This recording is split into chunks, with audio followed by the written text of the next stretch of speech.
je suis particulièrement heureux de voir enfin, de par cette manifestation exceptionnelle, se concrétiser cette prise de conscience du financement du terrorisme par l'État du Qatar.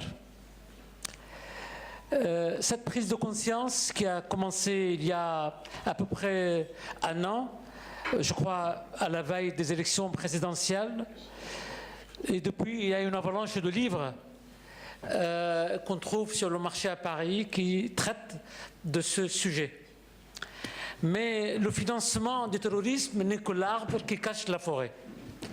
Il y a derrière le financement, il y a une liste de terroristes internationalement recherchés, notamment par la justice américaine, et des terroristes qui vivent au Qatar, protégés, abrités. Et après, il y a aussi une nébuleuse d'associations de charité, une charité qui commence par soi-même, de point de vue qatari, puisqu'il n'y a jamais d'attentats chez eux, il y a toujours des attentats ailleurs, et que cette charité, cette fausse charité, ne sert que de relais, de logiciel pour commettre des attentats dans le monde. Les relations de la France avec le Qatar qui vont être abordées tout au long de cette journée étaient tantôt complices, autant d'un ex-président, tantôt cordial, tantôt amical, mais peut-on être innocent quand on aime un coupable? Cette journée qui commence donc est la première activité du Centre des études du Moyen-Orient, donc fondé récemment par le docteur Abdelrahim Ali, ici présent. Il va vous parler tout à l'heure. Et que cette journée donc, est la première manifestation que nous organisons. Elle va comprendre 2 séances. Une donc matinale, dans laquelle nous allons écouter le docteur Abdelrahim, puis M. François Asselineau, que je vais vous présenter au fur et à mesure, et après d'autres intervenants dans l'après-midi.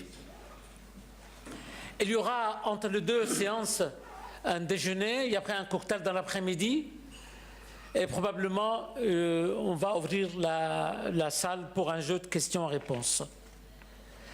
Je voudrais aussi donc, pour commencer, présenter mon ami, le docteur Abdelrahim Ali, qui est comme vous le savez, un des meilleurs responsables de la question de l'islam politique dans le monde arabe en général et en Égypte en particulier. Et il a commis 18 ouvrages sur la question, et qui sont des ouvrages mines d'informations assez intéressantes pour les chercheurs qui travaillent sur la question de l'islam politique et ses râlants, djihadistes, takfiristes, etc. Le docteur Abdelrahim vient de sortir 2 livres aux éditions de l'Harmattan sur les frères musulmans et l'expansion de l'organisation internationale, et sur Daesh en Europe. 2 livres très intéressants que je vous conseille vivement et que vous trouvez là, donc à la table. Vous pouvez vous en servir les 2 à la fois sans problème. Le docteur aussi, comme je viens de l'évoquer, vient de créer ce centre des études du Moyen-Orient. Le centre va avoir des publications dans plusieurs langues. Il va organiser d'autres colloques et d'autres manifestations sur la question de l'islam politique, mais aussi sur d'autres questions, la femme, la démocratie. Nous sommes, comme vous l'avez bien compris, des laïcs. Nous appartenons à cette grande civilisation méditerranéenne de tolérance, d'ouverture. Et le centre et son président, le docteur Abdelrahim, vont œuvrer pour que cela soit connu du monde entier. Donc j'invite mon ami docteur Abdelrahim de prendre la parole. À vous la parole, mon cher ami.